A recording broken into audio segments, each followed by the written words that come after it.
Last year at this time, I made a cutting board out of walnut, sapele, cherry, and maple.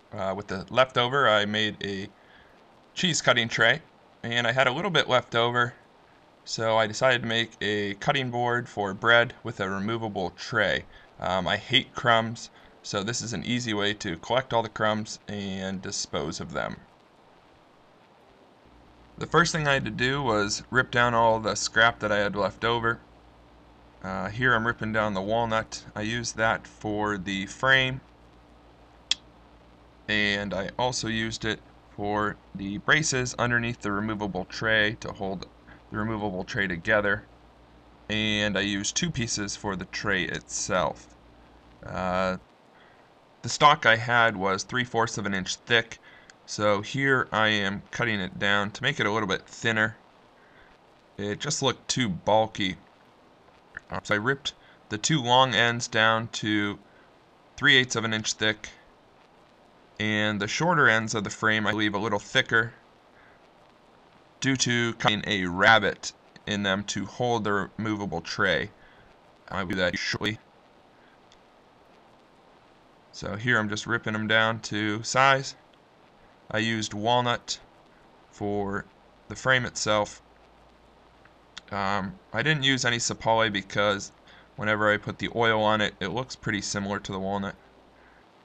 In this scene, I'm cutting down the pieces for the removable tray itself. I used cherry, maple, and walnut for this. My stock again was too wide, so I ripped it down to thinner pieces. Easier to use edge grain, but the grain on the face was just too nice to pass up, so I went with that. I thought it would look nicer. I know it would be better to use the edge grain, but I couldn't pass it up. So here I'm ripping those down to size and then cutting the individual pieces. I used 9 pieces for the tray, 4 cherry, 3 maple, and 2 walnut, and then I set them up in a symmetrical pattern to make it look nicer. So here I'm just cutting those down with my DIY Microjig. If you're interested in that, I have a video. I'll leave a link in the description down below. You can see off to the left my old tray that I had. It was passed down to me. It was missing a piece and was pretty beat up overall. Didn't really care for the look of it. And since I had the leftover scrap, I thought I might as well make one to match my other cutting boards. Here I'm just going over the final passes to make sure everything was the same thickness and the same width. These are actually the braces themselves I'm cutting down. I didn't have them to the exact measurement. I left a little space for a little bit of wiggle room. Here I'm cutting the rabbets. I cut these the same depth as the removable tray, just so that it would be flush on top. And it really helps if you have a 0 insert clearance for this. It just makes it a little safer. You don't have to have one.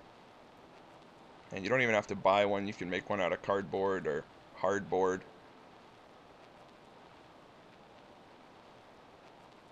In this scene here, I'm cutting a dado, just single pass through to hold the hardboard itself. The hardboard was a cherry hardboard, so it would all match.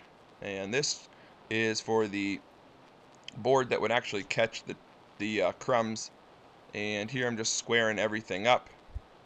I wanted to add a ink transfer to the bottom, but once I dry fit it all together, it just didn't look right. So I actually put it on the back. This is Jay Bates' technique, where I first saw it. It's really simple. You just have to print it out in a mirror image or print it out backwards. And then you set it on, heat up your wood burning pen with a flat tip, and just run it over the back. It helps if you have a nice smooth piece of wood. In this next scene, I was just going to glue up the frame. When I opened my glue, it decided to come out all over the place, so I just used my handy dandy finger to spread out the glue evenly. and then I'll fit it all together.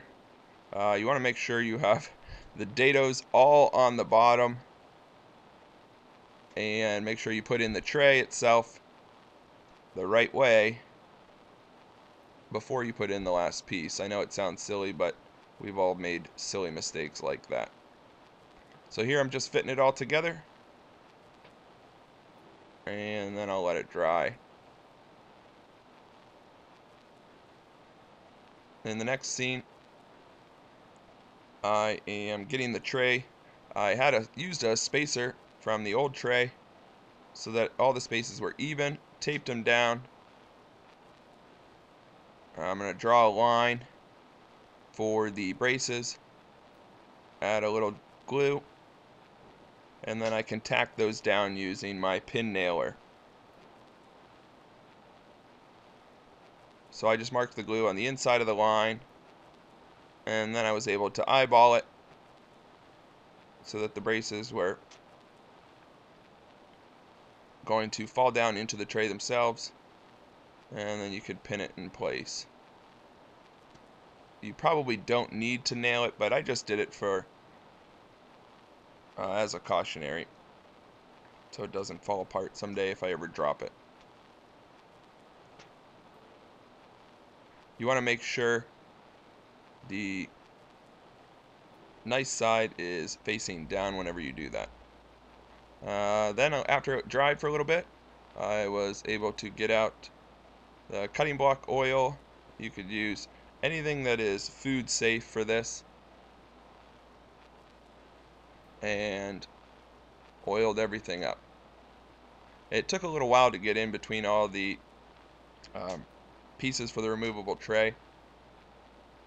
You can just do it with a rag, or if you have a tongue depressor and put a little piece of rag around it, you can get in there a little bit easier. I didn't show that I actually tacked the frame together with 2 pin nails in each corner.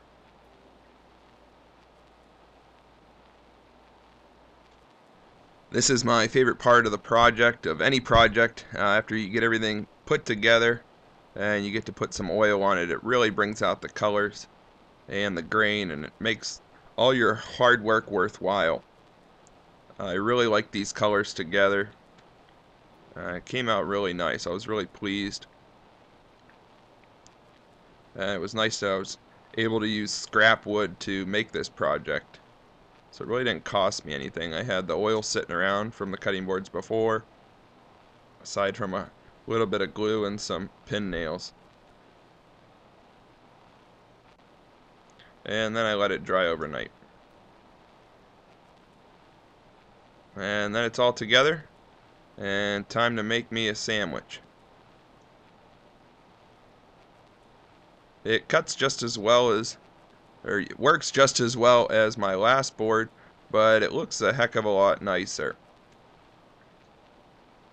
I was going a little easy on the wood itself, so I was breaking it apart. I didn't want to scratch it up just yet. And then you have the crumbs all over the place, and rather all over your counter. You can just pull the tray up, knock some of the crumbs off, shake it around a little bit, and dispose of them in the sink, garbage can, dog's dish, wherever you want.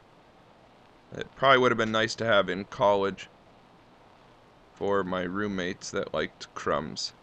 I was not a big fan of them. And that's about it. So go make yourself a sandwich, make a cutting board, and take care.